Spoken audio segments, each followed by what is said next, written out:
So ಈಗಾಗಲೇ ಎಲ್ಲರಿಗೂ ಗೊತ್ತಿದೆ SLC ಒಂದು ರಿಸಲ್ಟ್ ಬಂದಿದೆ. ಸೊ ಇದಾದ ನಂತರ ಮುಂದೇನು ಅನ್ನೋದಕ್ಕೆ ಎಲ್ಲರೂ ಜನ ನೋಡ್ತಾ ಇರ್ತಾರೆ, ಅವ್ರ ಮಕ್ಕಳನ್ನ ಎಲ್ಲಿ ಸೇರಿಸಬೇಕು ಹಾಗೆ ಅಂತೇಳಿ. ಈಗ ನಮ್ಮ ಒಂದು ಜಿಲ್ಲೆಯಲ್ಲಿರುವಂಥ ಒಂದು ಸರ್ಕಾರಿ ಸಂಸ್ಥೆ ಅಂದರೆ ಸರ್ಕಾರಿ ಉಪಕರಣಾಗಾರ ಮತ್ತು ತರಬೇತಿ ಕೇಂದ್ರ ಒಂದು ಕೌಶಲ್ಯಾಭಿವೃದ್ಧಿ, ಜೀವನೋಪಾಯ ಮತ್ತು ಉದ್ಯಮಶೀಲತೆ ಇಲಾಖೆ ಅಡಿಯಲ್ಲಿ ಕಾರ್ಯನಿರ್ವಹಣೆ ಮಾಡ್ತಾಯಿದ್ದೀವಿ ನಾವು. ಸೊ ನಾವು ನಮ್ಮ ಇರುವಿಕೆಯನ್ನು ಮತ್ತು ನಮ್ಮಲ್ಲಿರೋ ಒಂದು ಅಡ್ವಾಂಟೇಜ್ಗಳನ್ನು, ಮಕ್ಕಳಿಗೆ ಯಾವ ರೀತಿ ಒಂದು ಅನುಕೂಲ ಆಗುತ್ತೆ ನಮ್ಮಲ್ಲಿ ಓದಿದ್ರೆ ಅನ್ನೋದ್ರ ಬಗ್ಗೆ ಮಾಹಿತಿ ಕೊಡಲಿಕ್ಕೆ ನಾವು ಒಂದು ಈ ಪತ್ರಿಕಾಗೋಷ್ಠಿಯನ್ನು ಕರೆದಿದ್ದೀವಿ. ಸೊ ಸರ್ಕಾರಿ ಉಪಕರಣಾಗಾರ ಮತ್ತು ತರಬೇತಿ ಕೇಂದ್ರ GTTC ಕಾಲೇಜು ಸ್ಥಾಪನೆ ಆಗಿ ಒಟ್ಟಾರೆಯಾಗಿ 1972ರಲ್ಲಿ ಇಂಡಿಯಾ ಮತ್ತು ಗೌರ್ಮೆಂಟ್ ಆಫ್ ಕರ್ನಾಟಕ ಮತ್ತು ಡೆನ್ಮಾರ್ಕ್ ಸಹಯೋಗದೊಂದಿಗೆ ಪ್ರಾರಂಭ ಆಗಿದ್ದು 50 ವರ್ಷ ನಾವು ಈಗಾಗಲೇ ಪೂರೈಸಿದ್ದೀವಿ. ಮತ್ತು ಈಗಾಗಲೇ ಎಂಟೈರ್ ಕರ್ನಾಟಕದಲ್ಲಿ 33 ಸೆಂಟರ್ಸು ಕಾರ್ಯನಿರ್ವಹಣೆ ಮಾಡ್ತಾಯಿದ್ದಾವೆ. ನಮ್ಮ ಗೌರಿಬಿದನೂರು ಸಂಸ್ಥೆ ಪ್ರಾರಂಭ ಆದದ್ದು 2016ನೇ ಇಸ್ವಿಯಲ್ಲಿ. 2017ನೇ ಇಸ್ವಿಯಿಂದ ನಾವು ದೀರ್ಘಾವಧಿಯ ಕೋರ್ಸ್ ಅಂದರೆ ಲಾಂಗ್ ಟರ್ಮ್ ಡಿಪ್ಲೊಮಾ ಕೋರ್ಸ್ಗಳನ್ನು ನಾವು ರನ್ ಮಾಡ್ತಾಯಿದ್ದೀವಿ. ಸೊ ನಮ್ಮ ಒಂದು ವಿಶೇಷತೆ ಏನು ಅಂತಂದರೆ ಡಿಪ್ಲೊಮಾ ಕೋರ್ಸು ಬಟ್ 4 ವರ್ಷ. ಬೇರೆ ಜನರಲ್ ಡಿಪ್ಲೊಮಾಗಳೆಲ್ಲ ಏನಿದೆ 3 ವರ್ಷ ಡಿಪ್ಲೊಮಾ ಕೋರ್ಸ್ ಇರುತ್ತೆ. ನಮ್ಮದು 4 ವರ್ಷದ ಡಿಪ್ಲೊಮಾ ಕೋರ್ಸು. 3 ವರ್ಷ ಅವರಿಗೆ ಕ್ಲಾಸ್ ರೂಮ್ ಟ್ರೈನಿಂಗ್ ಅಂತ ಸಿಗುತ್ತೆ. 4ನೇ ವರ್ಷ ಅವರನ್ನು ಬೇರೆ ಬೇರೆ ಕಂಪ್ನಿಗಳಲ್ಲಿ ಅಂದರೆ ಮೇಯ್ನಾಗಿ MNC ಕಂಪ್ನಿಗಳಲ್ಲೇ ನಾವು ಅವ್ರನ್ನ ಡೆಪ್ಯೂಟ್ ಮಾಡಿ 1 ವರ್ಷ ಕಡ್ಡಾಯ ಕೈಗಾರಿಕಾ ತರಬೇತಿಯನ್ನು ಕೊಡಿಸ್ತೀವಿ.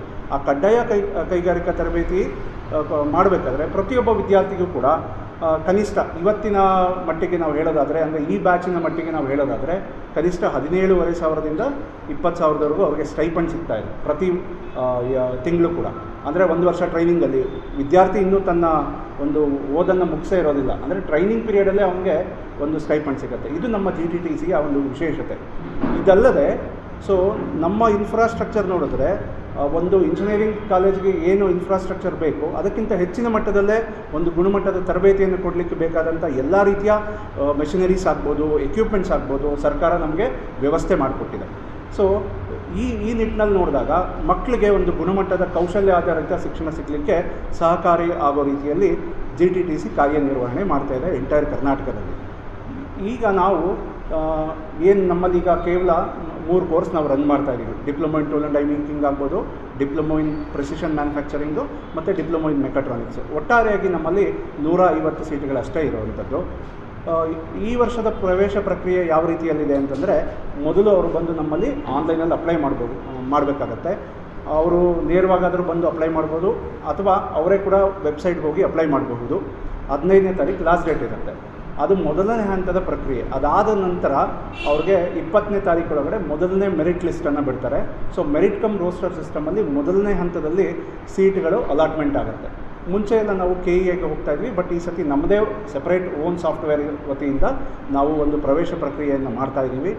ಮೊದಲನೇ ಹಂತದ ಮೆರಿಟ್ ಲಿಸ್ಟ್ ಆದಮೇಲೆ ನೆಕ್ಸ್ಟ್ ಉಳಿಕೆ ಆಗುವಂಥ ಸೀಟುಗಳಿಗೆ ಮೊದಲು ಬಂದವರಿಗೆ ಮೊದಲು ಆದ್ಯತೆ ಮೇರೆಗೆ ನಾವು ಪ್ರವೇಶವನ್ನು ಕೊಡ್ತಾಯಿದ್ದೀವಿ. ಕೇವಲ 60 ಸೀಟ್ ಇರೋದರಿಂದ ಈಗಾಗಲೇ ರಿಜಿಸ್ಟ್ರೇಷನ್ ಕೂಡ ನಾವು ಪ್ರಾರಂಭ ಮಾಡಿದ್ದೀವಿ. ಸೈಮಲ್ಟೇನಿಯಸ್ ಆಗಿ ಇಲ್ಲಿ ಅಪ್ಲಿಕೇಶನ್ ಹಾಕ್ತಿರ್ತಾರೆ. ಒಂದು ವೇಳೆ ಅವರಿಗೆ ಫಸ್ಟ್ ಮೆರಿಟ್ ಲಿಸ್ಟಲ್ಲಿ ಸೀಟ್ ಸಿಗಲಿಲ್ಲ ಅಂತಂದರೆ ಅವ್ರದ್ದು ಆಫ್ಲೈನ್ ಅಡ್ಮಿಷನ್ಗೂ ಅನುಕೂಲ ಆಗೋ ರೀತಿಯಲ್ಲಿ ರಿಜಿಸ್ಟ್ರೇಷನ್ಗಳನ್ನು ಕೂಡ ನಾವು ಮಾಡ್ಕೊತಾ ಇದ್ದೀವಿ. ನಮ್ಮ ಎಂಟೈರ್ ಚಿಕ್ಕಬಳ್ಳಾಪುರ ಜಿಲ್ಲೆಯಲ್ಲಿ ನಮ್ಮ ಗೌರಿಬಿದನೂರಲ್ಲೇ ಒಂದೇ ಸಂಸ್ಥೆ ಇರುವಂಥದ್ದು. ಇಡೀ ಕರ್ನಾಟಕದಲ್ಲಿ 33 ಸಂಸ್ಥೆ, ಕೆಲವು ಜಿಲ್ಲೆಗಳಲ್ಲಿ 2-3 ಸಂಸ್ಥೆಗಳಿರ್ತವೆ, ಕೆಲವು ಜಿಲ್ಲೆಗಳಲ್ಲಿಲ್ಲ. ಬಟ್ ನಮ್ಮ ಚಿಕ್ಕಬಳ್ಳಾಪುರ ಜಿಲ್ಲೆಯಲ್ಲಿ ಒಂದೇ ಸಂಸ್ಥೆ ಇರುವಂಥದ್ದು. ಸೊ ಇದರ ಒಂದು ನಮ್ಮ ಒಂದು ಅಡ್ವಾಂಟೇಜ್ಗಳು ಎಲ್ಲ ಜನಕ್ಕೂ ತಲುಪಬೇಕು ಅನ್ನೋ ಉದ್ದೇಶಕ್ಕೆ ನಾವು ಇವತ್ತು ಪತ್ರಿಕಾಗೋಷ್ಠಿಯನ್ನು ಕರೆದಿದ್ದೀವಿ. ಮತ್ತು 3 ವರ್ಷ ಏನು ಕ್ಲಾಸ್ ರೂಮ್ ಟೀಚಿಂಗ್ ತೊಗೋತಾನೆ ವಿದ್ಯಾರ್ಥಿ, ಕೌಶಲ್ಯ ಆಧಾರಿತ ಶಿಕ್ಷಣ, ಬರೀ ನಾವು ಥಿಯರಿಗೆ ಕಾನ್ಸಂಟ್ರೇಟ್ ಮಾಡೋದಿಲ್ಲ. ಇಲ್ಲಿ ಪ್ರಾಕ್ಟಿಕಲ್ ಎಕ್ಸ್ಪೋಜರ್ ಜಾಸ್ತಿ ಇರುತ್ತೆ. ಹೆವಿ ಮೆಷಿನರೀಸ್, ಅವೇನು ಇಂಡಸ್ಟ್ರಿಯಲ್ಲಿ ಕೆಲಸ ಮಾಡಲಿಕ್ಕೆ ಯಾವುದೆಲ್ಲ ಮೆಷಿನರೀಸ್ ಇರ್ತದೆ ಆ ರೀತಿಯಾದಂಥ ಮೆಷಿನರೀಸನ್ನು ನಮ್ಮ ಕಾಲೇಜಲ್ಲೇ ನೋಡ್ಬೋದು. ಅದರ ಮೇಲೆ ಅವನು ವರ್ಕ್ ಮಾಡ್ತಾನೆ, ಅಂದರೆ ಅವನಿಗೆ ಹ್ಯಾಂಡ್ಸ್ ಆನ್ ಎಕ್ಸ್ಪೀರಿಯನ್ಸ್ ಅಂತ ಕರಿತೀವಿ. ಸೊ ಅವನು ಅಲ್ಲೇ ಸ್ವತಃ ಅನುಭವವನ್ನು ಪಡ್ಕೊಂಡು ಹೋಗ್ತಾ ಇರ್ತಾನೆ. ಸೊ ಅವನಿಗೆ ಇಂಡಸ್ಟ್ರಿಯಲ್ಲಿ ಹೋದಾಗ ಯಾವುದೇ ಭಯ ಇರೋದಿಲ್ಲ. ಸೊ ಸುಲಲಿತವಾಗಿ ಕೆಲಸ ಮಾಡ್ತಾ ಹೋಗ್ತಾನೆ. ಆ level world class level training ಸಿಗುತ್ತೆ. ಮತ್ತು ಇನ್ನೊಂದು ಪ್ರೆಸೆಂಟ್ ಸಿಚುವೇಷನ್ಗೆ ಏನೆಲ್ಲ ಬದಲಾವಣೆಗಳು ಮಾಡ್ಕೋಬೇಕು, ನಮ್ಮ ಕರಿಕ್ಯುಲಮ್ ಅಂದರೆ ನಮ್ಮ ಒಂದು ಸಿಲೆಬಸ್ಗಳನ್ನು ಕೂಡ ಅದೇ ರೀತಿಯಾಗಿ ಬದಲಾವಣೆಗಳನ್ನು ಮಾಡ್ತೀವಿ. ಅವ್ರಿಗೆ ಒಂದು ಒಳ್ಳೆ ಟೀಚಿಂಗ್ ಸಿಗೋ ಥರ ವ್ಯವಸ್ಥೆಗಳು ಕೂಡ ಆಗ್ತದೆ. ನುರಿತ ಉಪನ್ಯಾಸಕರು ಇರ್ತಾರೆ. ಸೊ ಈ 3 ವರ್ಷದಲ್ಲಿ ನಮ್ಮಲ್ಲಿ ಒಂದು ಸೆಮಿಸ್ಟರ್ ವೈಸ್ ಫೀಸ್ ಸಿಸ್ಟಮ್ ಇದೆ. ಮೊದಲನೇ ವರ್ಷ ಮೊದಲನೇ ಸೆಮಿಸ್ಟರ್ಗೆ 20,000 ಕಟ್ಟಬೇಕು, 2ನೇ ಸೆಮಿಸ್ಟರ್ಗೆ 11,000. ಸೊ ಒಟ್ಟಾರೆಯಾಗಿ 31,000 ಮೊದಲನೇ ವರ್ಷಕ್ಕೆ ಬರುತ್ತೆ. ಮೂರನೇ ಸೆಮಿಸ್ಟರ್ಗೆ 14,500, 4ನೇ ಸೆಮಿಸ್ಟರ್ಗೆ 11,000, 25,500, ಹಾಗೆ 3ನೇ ವರ್ಷಕ್ಕೆ 25,500. ಈ ಕೊನೆ ವರ್ಷ ಟ್ರೈನಿಂಗಲ್ಲಿ ಇರೋವಂಥ ಸಮಯದಲ್ಲಿ ವಿದ್ಯಾರ್ಥಿ ಎಂಟೈರ್ ಇಯರ್ಗೆ ಸೇರಿಸಿ 11,500 ಫೀಸ್ ಕಟ್ಟಬೇಕಾಗತ್ತೆ. ಆದರೆ ಈ ಏನು ಫೀಸನ್ನು ಅವನು ವಿದ್ಯಾರ್ಥಿ ಪೇ ಮಾಡ್ತಾನೆ, ಸುಮಾರು 93,500 ಫೀಸು ಒಟ್ಟಾರೆ 4 ವರ್ಷ ಪೇ ಮಾಡ್ತಾನೆ, ಇದು ಸ್ಕಾಲರ್ಶಿಪ್ ರೂಪದಲ್ಲಿ ಅವನಿಗೆ ರಿಯಂಬರ್ಸ್ ಆಗುತ್ತೆ. ಯಾರೆಲ್ಲ ಅವ್ರು ಎಲಿಜಿಬಲ್ ಕ್ಯಾಂಡಿಡೇಟ್ಸ್ ಇದ್ದಾರೋ ಅವ್ರಿಗೆಲ್ಲರಿಗೂ ಕೂಡ ಸುಮಾರು 22,000ರಿಂದ 28,000ವರೆಗೂ ಕೂಡ ಸ್ಕಾಲರ್ಶಿಪ್ಪು ಪ್ರತಿಯೊಬ್ಬ ವಿದ್ಯಾರ್ಥಿಗೂ ಬರುತ್ತೆ ಪ್ರತಿ ವರ್ಷ 3 ವರ್ಷ. 4ನೇ ವರ್ಷ ಅವ್ರಿಗೆ ಸ್ಕಾಲರ್ಶಿಪ್ ಇರೋದಿಲ್ಲ, ಯಾಕಂದರೆ ಅವರು ಆಲ್ರೆಡಿ ಇಂಡಸ್ಟ್ರಿಯಲ್ಲಿ ಪ್ಲೇಸ್ ಆಗಿರ್ತಾರೆ, ಅಲ್ಲಿ ದುಡಿತಾ ಇರ್ತಾರೆ. ಸೊ ಅವ್ರಿಗೆ ಆ ಟೈಮಲ್ಲೂ ಕೂಡ ಸುಮಾರು 2 ಲಕ್ಷ ರೂಪಾಯಿಯಷ್ಟು ಅವರು ಗಳಿಸ್ಬೋದು. ಅಂದರೆ ಅವ್ರು ಬಿಫೋರ್ ಅವರು ಪಾಸ್ಡ್ ಔಟ್ ಆಗೋಕ್ಕೂ ಮುಂಚೆನೇ ಅವರು ಅರ್ನ್ ಮಾಡೋಕ್ಕೆ ಶುರು ಮಾಡಿರ್ತಾರೆ. ಸೊ ಅರ್ನ್ ವೈಲ್ ಲರ್ನಿಂಗ್ ಅನ್ನೋದು ನಮ್ಮ ಒಂದು ಘೋಷವಾಕ್ಯ. ಅಂದರೆ ಕಲಿತಾ ಇರಬೇಕಾದ್ರೇ ಗಳಿಕೆ ಮಾಡುವಂಥದ್ದು ಅಥವಾ ಕೆಲಸದ ಮೂಲಕ ಸಂಬಳ ತಗೊಳ್ಳುವಂಥದ್ದು. ಸೊ ಈ ಥರ ಒಂದು ಆಪರ್ಚುನಿಟಿ ಇರುವಂಥ ಏಕೈಕ ಸಂಸ್ಥೆ, ಮತ್ತು 100ಕ್ಕೆ 100ರಷ್ಟು ಉದ್ಯೋಗ ನಾವೇ ಕೊಡಿಸ್ತೀವಿ. ಮಕ್ಕಳು ಯಾವುದೇ ಕಾರಣಕ್ಕೂ ಎಲ್ಲಿ ಹೋಗಿ ಕೂಡ ಎಲ್ಲೂ ಯಾವುದೇ ಕಂಪ್ನಿಯಲ್ಲಿ ಅವ್ರು ಕೇಳೋ ಹಂಗಿಲ್ಲ. ಯಾಕೆಂದರೆ 4ನೇ ವರ್ಷದ ಪ್ಲೇಸ್ಮೆಂಟ್ಸ್ ನಾವೇ ಮಾಡಿರ್ತೀವಿ. ಕಡ್ಡಾಯವಾಗಿ ಅದು ಕೈಗಾರಿಕಾ ತರಬೇತಿ ಆದರಷ್ಟೇ ಅವ್ರಿಗೆ ಡಿಪ್ಲೊಮಾ ಸರ್ಟಿಫಿಕೇಟ್ ಸಿಗುತ್ತೆ. 4ನೇ ವರ್ಷದ ಪ್ಲೇಸ್ಮೆಂಟ್ ಮಾಡಿದ ನಂತರ ಭಾಳಷ್ಟು ವಿದ್ಯಾರ್ಥಿಗಳು, 60% ವಿದ್ಯಾರ್ಥಿಗಳು ಅದೇ ಕಂಪ್ನಿಯಲ್ಲಿ ನೆಕ್ಸ್ಟ್ ಕಂಟಿನ್ಯೂ ಆಗ್ತಾರೆ. ಇನ್ನೊಂದು 20% ಬೇರೆ ಕಂಪ್ನಿಗೆ ಹೋಗ್ತಾರೆ, ಮತ್ತು 20% ಹೈಯರ್ ಸ್ಟಡೀಸ್ಗೆ ಹೋಗ್ತಾರೆ. ಸೊ ನಮ್ಮಲ್ಲಿ ಲ್ಯಾಟ್ರಲ್ ಎಂಟ್ರಿ ಮುಖಾಂತರ ಇಂಜಿನಿಯರಿಂಗ್ ಕೂಡ ಹೋಗ್ಬೋದು. ನಮ್ಮ ಡಿಪ್ಲೊಮಾ ಮಾಡಿ ಲ್ಯಾಟ್ರಲ್ ಎಂಟ್ರಿ ಮುಖಾಂತರ ಇಂಜಿನಿಯರಿಂಗ್ ಕೂಡ ಹೋಗ್ಬೋದು. ಸೊ ಒಂದು ಕೆಲಸದ ವಿಚಾರ ಆಯಿತು ಅಂದರೆ ಇನ್ನೊಂದು ಓದನ್ನು ಕೂಡ ಮುಂದುವರಿಸಬಹುದು. ಸೊ ನಮ್ಮ ವಿದ್ಯಾರ್ಹತೆ ನಮಗೇನು ಬೇಕು, 10th ಪಾಸ್ ಆಗಿರಬೇಕು, ಪರ್ಸೆಂಟೇಜ್ ಕ್ರೈಟೀರಿಯಾ ಏನಿಲ್ಲ, ಪಾಸ್ ಆಗಿರಬೇಕು. ಇದಾದ ನಂತರ PUC ಸೈನ್ಸ್ ಆಗಿದ್ದರೆ ಅಥವಾ ITI ಯಾವುದೇ ಟ್ರೇಡ್ ಆಗಿದ್ದರೂ ಕೂಡ ಅವ್ರಿಗೆ 2ನೇ ವರ್ಷದ ಡಿಪ್ಲೊಮಾ ಕೋರ್ಸಿಗೆ ಲ್ಯಾಟ್ರಲ್ ಎಂಟ್ರಿ ಮುಖಾಂತರ ಅಡ್ಮಿಷನ್ಗೆ ಅವಕಾಶ ಇದೆ. PUC ಕಾಮರ್ಸು ಆರ್ಟ್ಸ್ ಅವ್ರ 10th ಬೇಸಿಸ್ ಮೇಲೇ ಅವರು 1ನೇ ವರ್ಷಕ್ಕೆ ಅಡ್ಮಿಷನ್ ತಗೋಬೇಕಾಗತ್ತೆ.